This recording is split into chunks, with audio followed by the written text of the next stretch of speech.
Halo, Assalamualaikum warahmatullahi wabarakatuh. Perkenalkan, nama saya Arif Nasrullah Ramadan, NPM 1717051043. Ya, di sini saya akan membawakan materi tentang non-deterministic finite automata.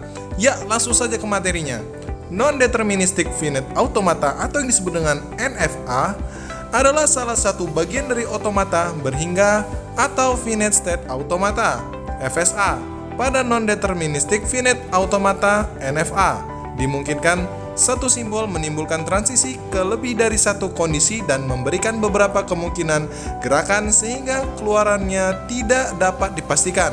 Selain itu, dimungkinkan juga non-deterministic finite automata didefinisikan sebagai M yang merupakan sebuah koleksi dari 5 objek Q, sigma, S, F, dan delta, di mana Q adalah sebuah himpunan hingga dari kedudukan-kedudukan, sigma sebuah abjad masukan, S adalah salah satu kedudukan dalam Q yang ditetapkan sebagai kedudukan pemulaan, dan pada NFA dari suatu state bisa terdapat 0,1 atau lebih busur keluar transisi berlaber simbol yang sama.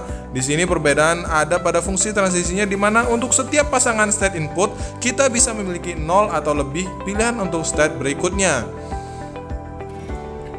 Oke, selanjutnya contoh NFA sendiri. Perbedaan dengan NFA, fungsi transisi dapat dimiliki 0 atau lebih fungsi transisi. Konfigurasi dinyatakan sebagai berikut. Berikut adalah rumus yang bisa kalian lihat dan kalian pelajari.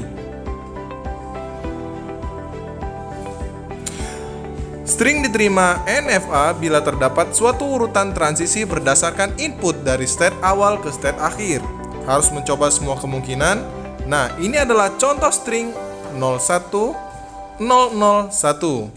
Ya, bisa kita lihat di sini dan bisa kita pelajari bersama.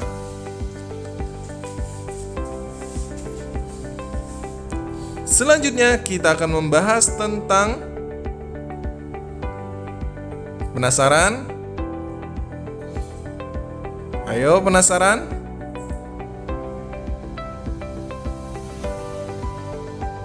Penasaran nggak?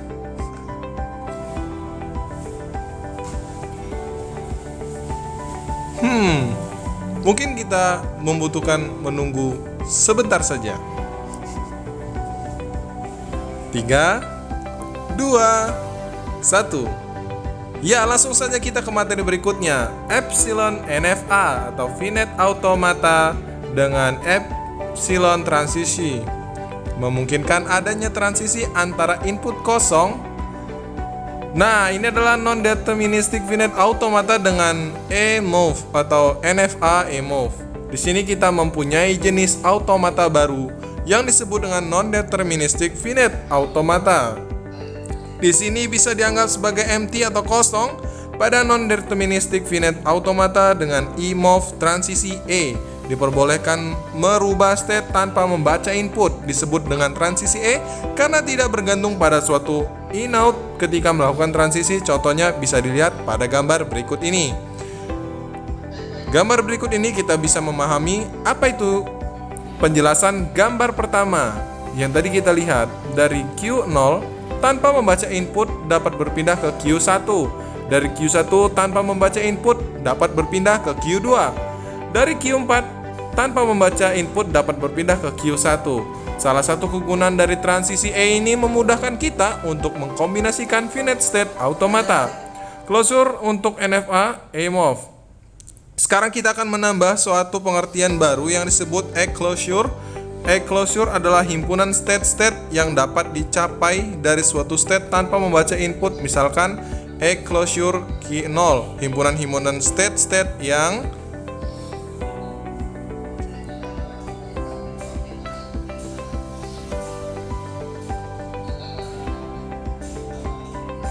Nah, ini adalah gambar dari mesin NFA dengan E-move. Dari gambar 2 kita ketahui E-closure untuk setiap state adalah E-closure Q0 sama dengan Q0 di Q1, Q3. E-closure Q1 sama dengan Q1, Q3. E-closure Q2 sama dengan Q2, Q4. E-closure Q3 sama dengan Q3 E-closure Nah, ekivalensi NFA EMOV ke NFA tanpa EMOV. Dari sebuah non-deterministic finite automata dengan EMOV dapat kita peroleh non-deterministic finite automata tanpa EMOV yang ekuivalen. Di dalam buku ini disebutkan NFA saja mengacu pada NFA tanpa EMOV. Contoh, terima kasih. Wabillahi taufiq wal hidayah. Assalamualaikum warahmatullahi wabarakatuh.